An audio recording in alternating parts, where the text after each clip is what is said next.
Pretty big. He's a huge guy. Do you know how tall he is? Round about 2 meters, I guess. Yeah. So these other guys on the piece, they're also pretty tall, but BOREL is just that much taller than them that he looks giant.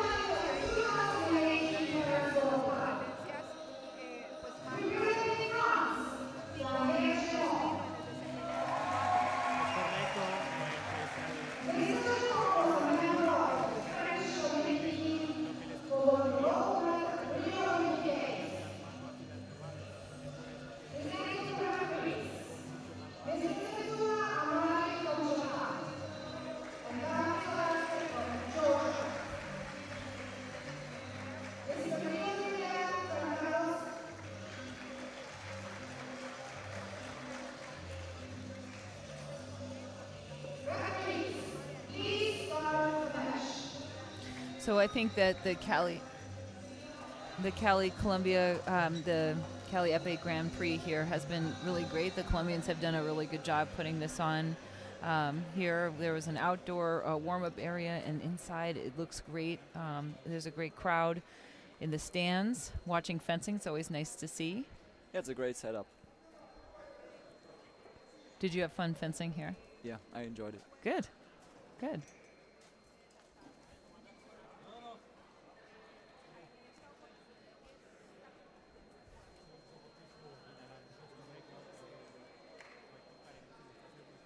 For the semifinals, we start fencing wireless now.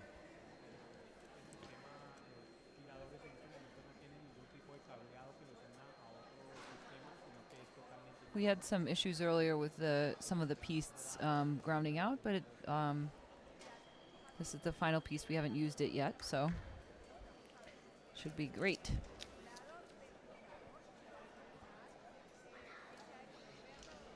Or not grounding some of the pieces.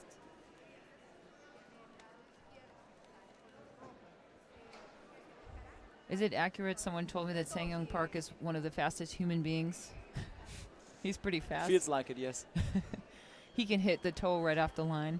Yeah. Yep. That's one of the things that is pretty amazing about the Korean team is that they're one of the Asian teams that have cultivated their own style within Korea, very athletic style, really brought up the level of epee. There are 4 Koreans in the top 16 in the world. Yeah, there's no weird coincidence that we have those 2 guys here in the semifinals. Both are well-accomplished fencers and known in the whole circuit.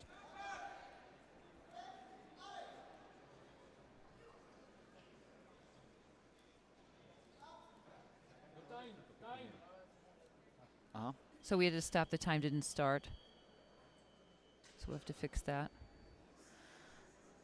Both of these athletes will it looks like they kind of started, they were kind of filling each other out, but you think, based on how they fence, there'll be a lot of activity in the first round. Yeah, both guys like to fence. They try to take the opportunity and do their own fencing style.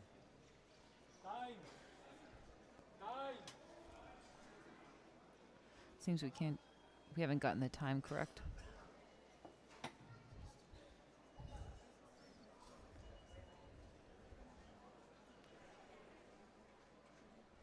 So BOREL looks like he's still staying focused, moving.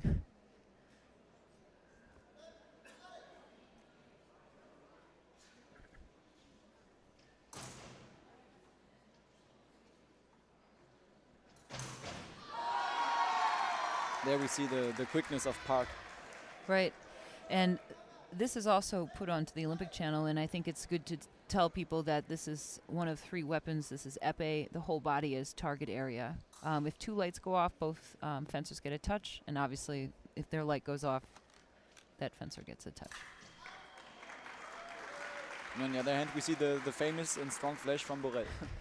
So there are things that people do, and they're go-to things, and for BOREL, it's his flash. Yeah, everyone has their most favorite or the best action, and on this side, BOREL is very strong in attacking.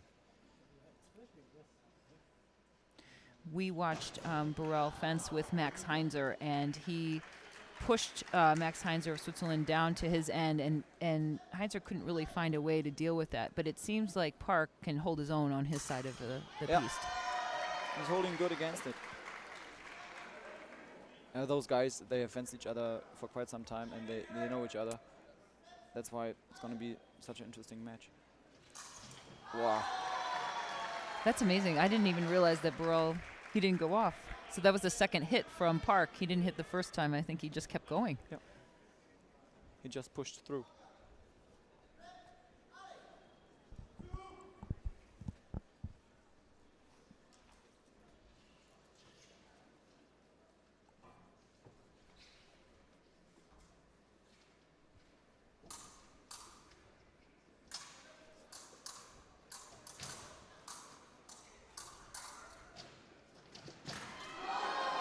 It was a very nice action. Park was almost off the end of the piece, but you guys all know, and all fencers know how far they have to go off the end. And if your feet go off the end, then the other person gets a point. But Park was able to make a really nice advanced lunge. Yeah, he had a good feeling for the piece, and of course BOREL was very, very close, and Park only saw the only way to go forward.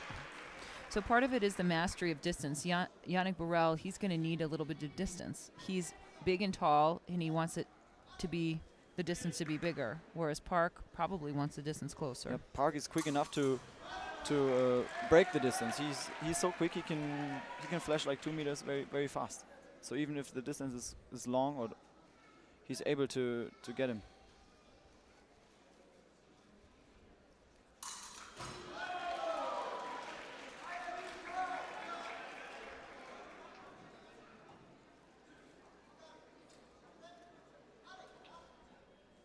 So we can watch that action again.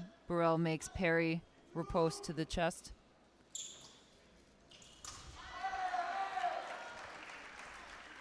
So BOREL's getting his distance a little bit better on the BOREL flesh, I guess we'll call it. But it feels like Park is already ready for the flash. He's expecting the pressure, and he's handling quite well. We did see in the tableau of 8 with BOREL, he was able to do that flush, and Max Heinzer couldn't get that distance, or he wasn't just ready for it. He was pushed way too far behind and couldn't move anymore, so BOREL just went through. There's a lot of that in épée. You say that a lot. Went through. What does that mean? I think that's just me.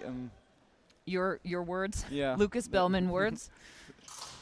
The way I speak in English, I don't. No, I think it's great. So push through really means like the person takes the blade. So there, Park does take the blade, but BOREL makes remise. It feels to me like BOREL is not afraid of getting parried. So we can see that action again.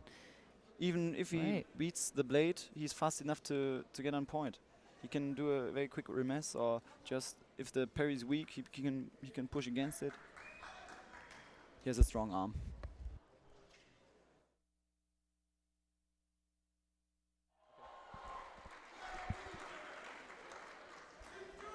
Nice action, closing it up.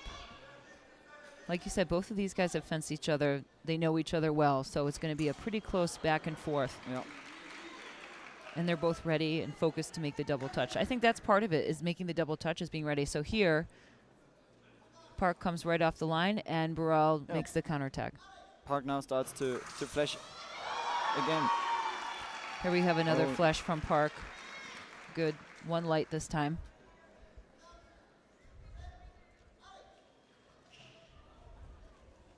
Those are the quick feet you're talking about. Yeah. But BOREL has a long arm. He's ready for that. That's the distance we talked about. He's taller. He has the length. Yep, in that replay you can see that length right there, that long reach.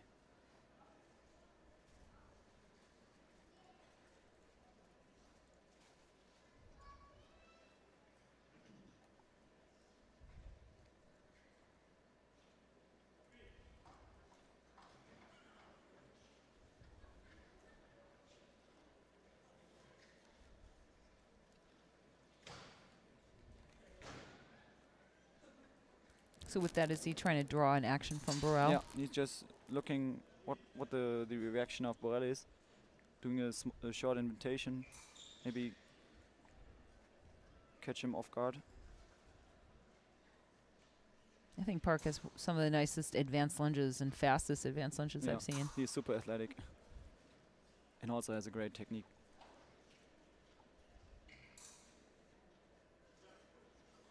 And Sang-Young Park is the current Olympic champion. So it looks like they're going to go to the 1 minute right now. A lot of action, a flurry of action. What a great first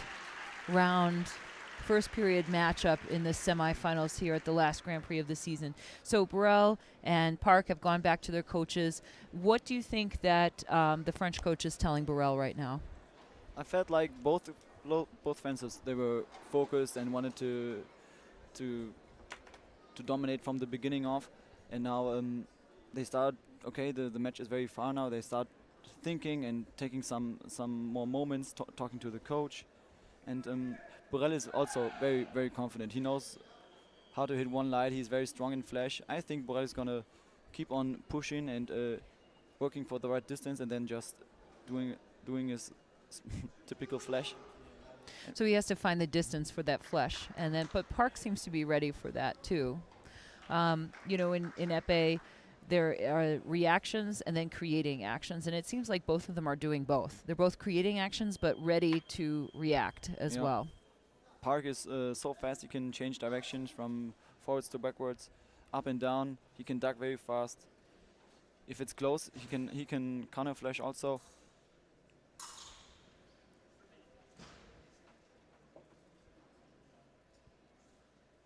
So here they're probably just finding the distance to create their action. Looks BOREL like BOREL is pushing and preparing,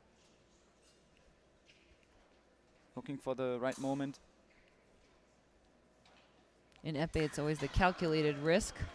So BOREL does that. And Park takes it. Yep. He goes in and here it is. As BOREL comes forward. Yep. But the double isn't, you know, we think of it as an easy thing, but it's not, because you only have a short amount of time to make that double, and you have to be ready for that. But for those guys, okay, BOREL thought he hit, but obviously sometimes wireless is difficult. If there's high resistance or some wires are not super new, it doesn't register. And that's not something you can really see on the video. No. What I wanted to say that those guys, they feel the double as even if it's a short period. Oh, nice duck here. Oh, so he was ready for BOREL flush. So what were you saying? I said that they have a good feeling for the double touch, even if it's a short period. They can hit it pretty safe. They know when to go for the double.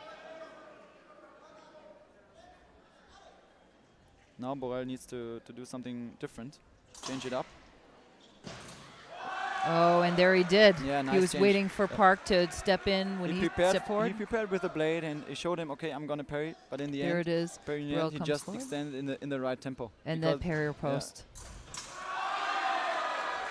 Very nice. So he was listening to you, and he thought, okay, I should change it up because Lucas. No, it was nice because BOREL showed him I do parry. Then Park trying to disengage, but in the same moment he just didn't do a parry and just extended it. And the tempo's up, and double touch here. So we're going to go to 14-14. Okay. It comes down to one touch for now the crunch time. Crunch time. I like that. Crunch time. That's what we say in Germany. Oh, I like that. What happens next?